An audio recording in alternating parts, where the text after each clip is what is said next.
Puis tout à coup j'ai fermé les yeux et je l'ai ouvert ailleurs dans mon église, le centre de renaissance Emmanuel, où j'ai été baptisé du Saint-Esprit et où j'ai reçu une vision du ciel dans le passé. Dans cette vision je ne voyais pas grand-chose. C'était une vision très courte. J'ai vu la portail du paradis et je pouvais la reconnaître. Au-delà de la porte il y avait des gens qui nous attendaient. Il y avait beaucoup de gens avec des sourires, tous vêtus humblement mais en même temps beaux de vêtements du blanc pur.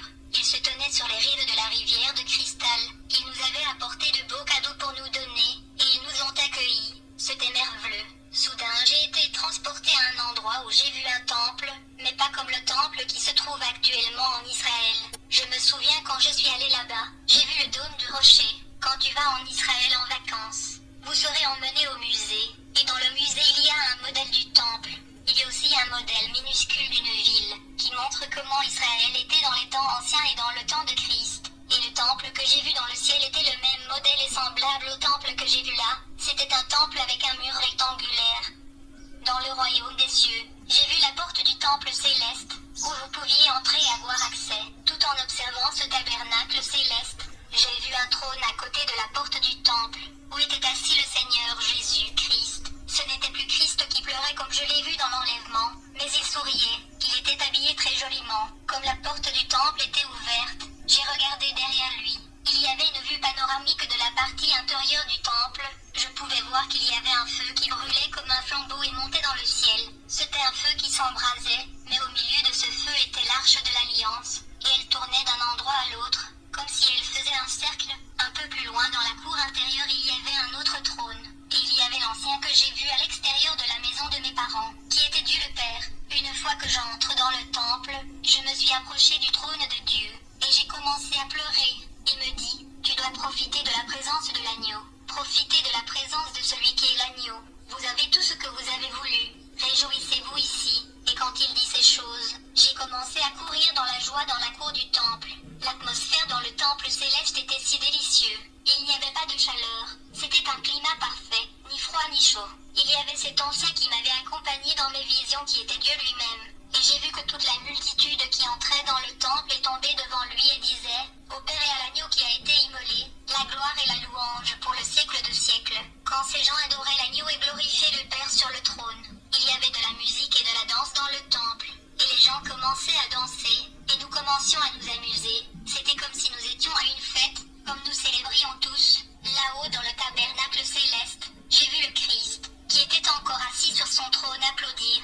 Il applaudissait pour les rachetés qui dansaient. Nous étions heureux dans la danse, dans la joie et dans la louange au Seigneur. Puis soudainement, je vois le Seigneur Jésus se lever de son trône. Mais quand il se leva, je remarquai qu'il avait une couronne sur lui. Il était vêtu de blanc, mais avec un manteau rouge autour de lui. Je vis une large ceinture d'or pur, autour de sa hanche bien attachée. Et il y avait une inscription sur sa hanche. J'imagine et je crois que ce sont les mêmes lettres dont Jean a fait mention, qui dit « Roi des rois et Seigneur des seigneurs ». Quand le Seigneur se leva de son trône, je me suis mis immédiatement au premier plan, pour voir ce qui allait se passer, car il y avait tellement d'agitation. En effet, quand le Seigneur se leva, son apparence a changé, son vêtement a également changé. Il a immédiatement dit « Il est temps, nous devons descendre, nous devons mettre l'ordre sur terre ».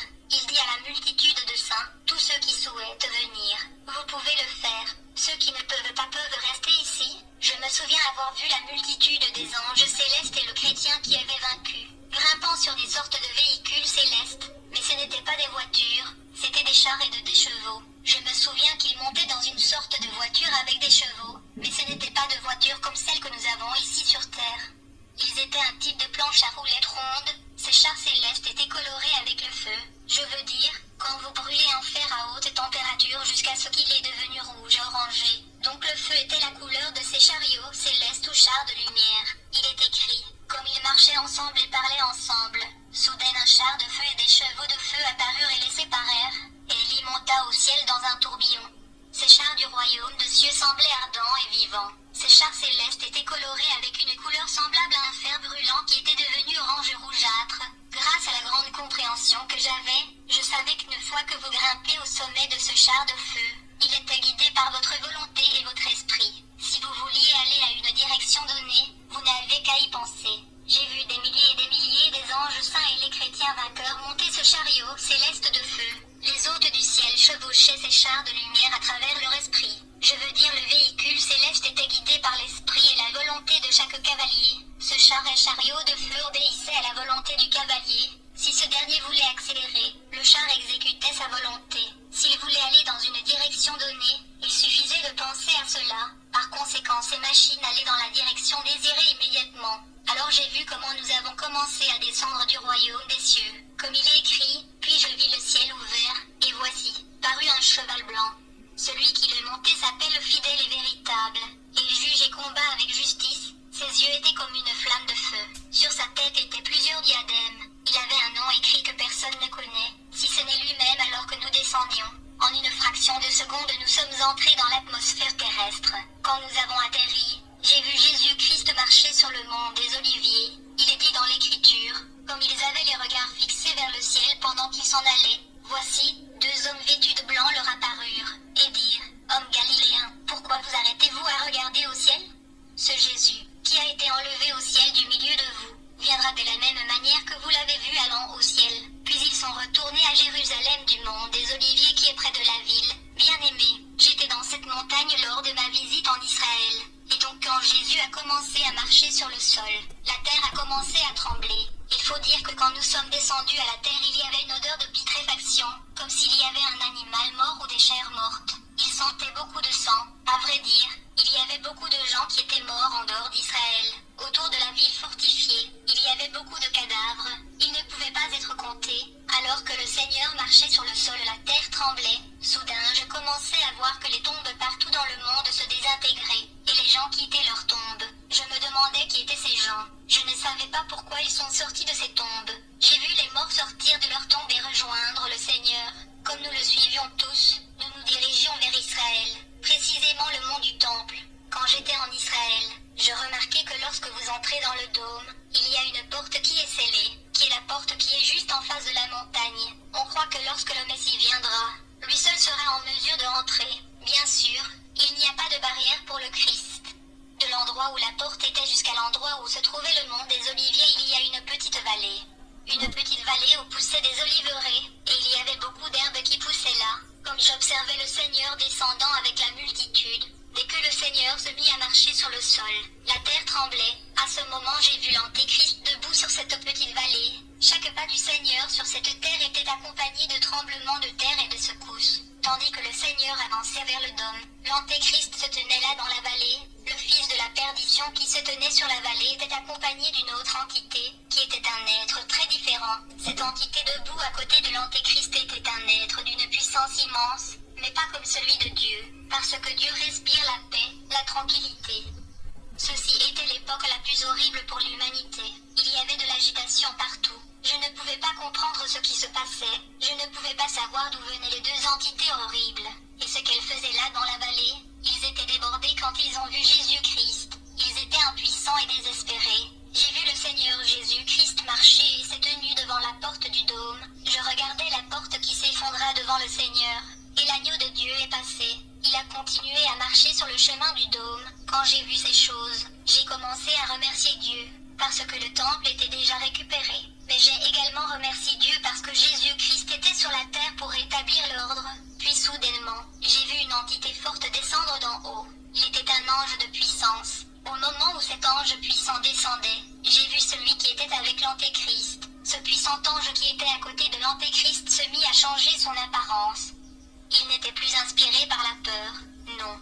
Il est devenu comme un ange de lumière. Son vêtement a commencé à briller aussi fort que le soleil. Cet ange a commencé à générer une lumière intense et brillante. Et j'ai remarqué que ses cheveux changeaient de façon spectaculaire. Il était doré ou blond à voir. Cet ange debout près de l'Antichrist était vraiment une belle créature. Il était beau. Il était très beau et il avait l'air masculin. C'est pourquoi je dis homme. Eh bien, je ne sais pas vraiment qui il était, mais de par sa beauté, il se pourrait qu'il soit confondu avec une femme. Mais je savais qu'il représentait le diable. Du coup, j'ai vu l'ange puissant qui descendait du ciel se jeter sur cet ange brillant et l'Antéchrist. Il était un ange très fort, car il était assez fort pour maîtriser l'Antéchrist et cette entité qui était l'archange Lucifer. Et il le maîtrisa et se mit à les anges aînés. Il enchaîna cet ange brillant qui était le diable, et je l'ai vu le ligoter avec une corde, dont il l'a attaché 7 fois autour de la hanche. Il a finalement mis un cadenas en or. sur lequel il y avait une inscription en langue angélique. Mais j'ai compris la signification de l'inscription sur le cadenas, qui dit déception interdite, tandis que le puissant ange maîtrisait le fils de Satan et le diable lui-même. Le diable et l'antéchrist ne pouvaient pas bouger car ils étaient enchaînés. L'ange puissant le défendit de tromper le monde, puis il le précipita dans la fosse. L'antichrist est tombé avec le diable dans le profondeur. Notez que l'antichrist est tombé dans le lac de feu. Il n'est pas tombé dans la fosse sans fond afin d'attendre le jugement. Il est écrit: j'ai vu un ange descendant du ciel avec la clé de l'abîme, tenant dans sa main une grande chaîne. Il saisit le dragon, l'ancien serpent qui est le diable et Satan, et le lia pour 1000 ans, et il le jeta dans l'abîme. Il l'a fermé et l'a scellé sur lui, afin qu'il ne puisse tromper les nations jusqu'à ce que les 1000 ans soient terminés. Après cela, il doit être libéré pour une courte période de temps. Aussitôt, je voyais comment le temple céleste descendait d'en haut. De même que l'agneau était assis sur son trône dans le royaume des cieux. Je l'ai vu s'asseoir sur son trône dans le temple céleste qui est descendu à Jérusalem. Puis j'ai vu un nouveau ciel et une nouvelle terre, car le premier ciel et la première terre avaient disparu, et la mer n'était plus. Je voyais la ville sainte, la nouvelle Jérusalem descendre du ciel de Dieu, préparée comme une épouse parée pour son mari. Et j'entendis du trône une forte voix qui disait: voici, la demeure de Dieu est avec les hommes, et il vivra avec eux. Ils seront son peuple, et Dieu lui-même sera avec eux comme leur Dieu, bien-aimé. J'ai vu tous ceux qui venaient rendre visite au trône de l'agneau afin de lui rendre hommage et louange. J'ai vu la terre en pleine régénération, la paix était de retour, et l'agneau régnait depuis Jérusalem, et tout était en ordre, quand le Seigneur était assis sur son trône. Les catastrophes naturelles avaient cessé. J'ai vu à quel point la terre était transformée en des paysages verdoyants. J'ai vu comment toutes les traces laissées par la météorite et les étoiles qui tombaient avaient disparu. Toutes les destructions de météorites avaient disparu. La terre était complètement reconstruite. Les ressources naturelles semblent déjà restaurées. C'était un miracle de Dieu. Quand l'agneau a commis